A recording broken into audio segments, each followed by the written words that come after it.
সম্মানিত বিনিয়োগকারী ভাই বোনরা, আসসালামু আলাইকুম। আশা করি আপনারা সবাই ভালো আছেন, শারীরিকভাবে সুস্থ আছেন। আমি আজকে ১লা জানুয়ারি বৃহস্পতিবার ২০২৬ এই ভিডিও আলোচনা করছি। আলোচনার শুরুতেই আমি আপনাদের আমার চ্যানেলের সকলকে জানাই নতুন বছরে সকলের জন্য দোয়া কামনা এবং শুভেচ্ছা জানাই। বন্ধুরা, আমার আজকের আলোচনার শিরোনাম হচ্ছে শেয়ার তিনটি কি এই বড় ধরনের উত্থানের পথে যাচ্ছে। এই শিরোনামে আমি আপনাদের সামনে তিনটি শেয়ার নিয়ে আলোচনা করব, যে তিনটি শেয়ার আর বর্তমানে ট্রানজিশন এবং ট্রেন্ড অনুযায়ী একটা ভালো অবস্থানের সম্ভাবনা উঁকি দিচ্ছে। তো এই আলোচনাকৃত এই আমাদের শিরোনামের আলোচনাকৃত সেই তিনটি শেয়ারের প্রথম শেয়ারটি হচ্ছে সমরিতা। আপনারা গতদিন আমার এই শেয়ারটি নিয়ে আলোচনা দেখেছিলেন। হ্যাঁ, আপনারা দেখছেন গতদিন আলোচনা। তো বন্ধুরা, আমি আজকে পুনরায় এই শেয়ারটি নিয়ে আলোচনা করব। আজকে ৭০,২১৯টি ভলিউম নিয়ে ৫১ লাখ টাকার শেয়ার ট্রানজ্যাকশন করে দিন শেষে ৫০ পয়সা দাম বেড়ে ৭২ টাকা ক্লোজ প্রাইস ছিল, যা ০.৭০% ইনক্রিজ করেছে। সমরিতা আপনারা দেখছেন, জানেন এই শেয়ারটি কিন্তু অনেক দিন ধরে একই লেভেলে উঠানামা করছে, বিশেষ করে ৭০-৭১ এই লেভেলে, যা শেয়ারটিকে একটা বড় অ্যাকুমুলেশনের সিগন্যাল দিচ্ছে। তো বন্ধুরা, আমরা আজকে শেয়ারটি কিন্তু ৭৩ টাকা ৩০ পয়সা একটি সময়ে উঠতে দেখেছি। পরবর্তী সময়ে দিন শেষে ৭২ টাকায় শেয়ারটি ক্লোজ হয়েছে। Samorita শেয়ারটি service and real estate সেক্টরের শেয়ারটির ফার্স্ট কোয়ার্টারে বিশাল একটা ইপিএসের গ্রোথ হয়েছে, যেটা অ্যানুয়ালের ইপিএস থেকেও বেশি। সেই ক্ষেত্রে এই শেয়ারটি তেমনভাবে কিন্তু দাম বাড়ে নাই, সেহেতু সুযোগ আছে, অপশন আছে। এই সমরিতার পর আমরা আর যে শেয়ারটি আপনাদের দুটি শেয়ার আলোচনা করতে চাই, তার মধ্যে পরবর্তী শেয়ারটি হচ্ছে মনো ফ্যাব্রিক। মনো ফ্যাব্রিক এই শেয়ারটি কিন্তু ইতিপূর্বে তার হিস্ট্রি আছে, যে ১৫ লেভেল থেকে ৩৫ লেভেল, আবার দাম কমে আবার সেই লেভেল থেকে আবার আপ ট্রেন্ড হওয়া, এই ধরনের কালচার বা হিস্ট্রি কিন্তু এই মনো ফ্যাব্রিক শেয়ারটিতে ইতিপূর্বে আমরা ঘটতে দেখেছি।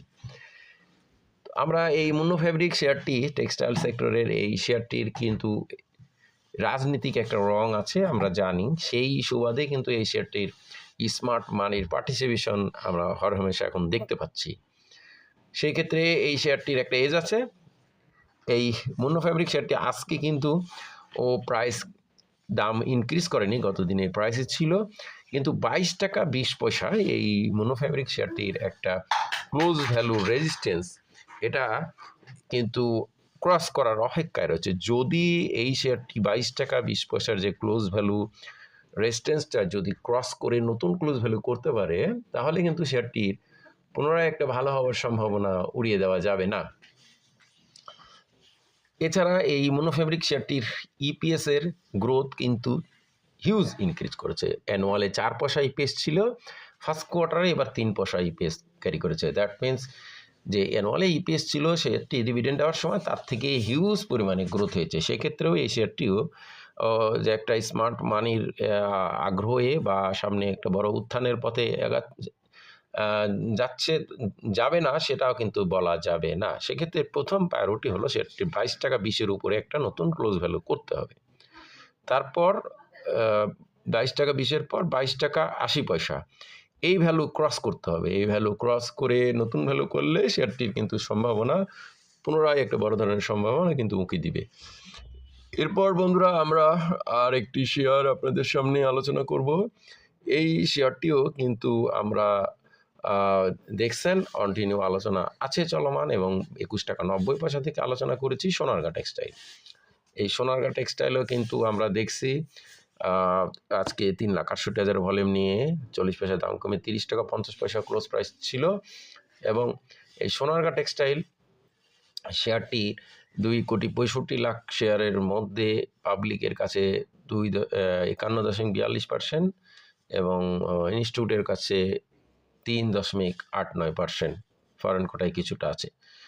সোনারগাঁ টেক্সটাইল আমরা ইতিপূর্বে বহুবার হিস্ট্রিতে দেখেছি, শেয়ারটি একটা হাই লেভেল থেকে প্রাইস ফল করানো হয়, তারপর আবার হাই লেভেলে যায়, সেক্ষেত্রে দ্বিগুণ তিনগুণের ঘটনা ঘটে। তো ইতিপূর্বে আমরা এই শেয়ারটিকেও দেখেছি একই বিষয়, প্রাইস ফল করে 22 টাকা চলে আসতে 21 টাকা 90, তারপর আমরা এই শেয়ারটি 32 টাকার প্লাস আমরা ক্লোজ ভ্যালু হতে দেখেছি, 32 টাকা 20 পয়সা। তো এই 32 টাকা 20-এর পর সেটা আবার প্রাইস ফল করে আমরা শেয়ারটিকে 28 টাকা 30 পয়সা চলে নেমে আসতে দেখি এবং পুনরায় ইনক্রিজ করে 30.90-এ শেয়ারটির একটা ভ্যালু তৈরি করছে, ক্লোজ ভ্যালু। এটা ক্রসের অপেক্ষায় নতুন ক্লোজ ভ্যালু, তারপর 32.20, এই দুটো ভ্যালু আমাদেরকে এখন দেখতে হবে।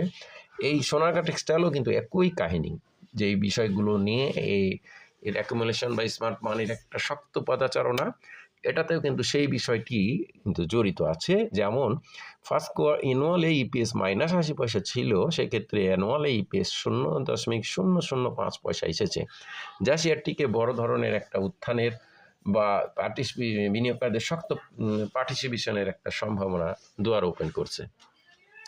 তো বন্ধুরা, আপনারা জানেন 21, 90, 22, 23 লেভেলে আমি কিন্তু অনেক আলোচনা করেছি। বর্তমানে অলরেডি 8 টাকা গ্যাপও আছে, সেহেতু স্বাভাবিকভাবে এই লেভেলে কিছুটা প্রফিট টেকিং বা সেল প্রেশার চলছে। সেই ধারাবাহিকতা কাটিয়ে উঠলে পরবর্তী সময়ে 32 টাকা 20-এর ওপরে, দ্যাট মিনস 33 টাকা লেভেল ক্লোজ ভ্যালু করতে পারলে কিন্তু শেয়ারটি যে পুনরায় একটা বড় ধরনের উত্থান সম্ভাবনা উড়িয়ে দেওয়া যাবে না।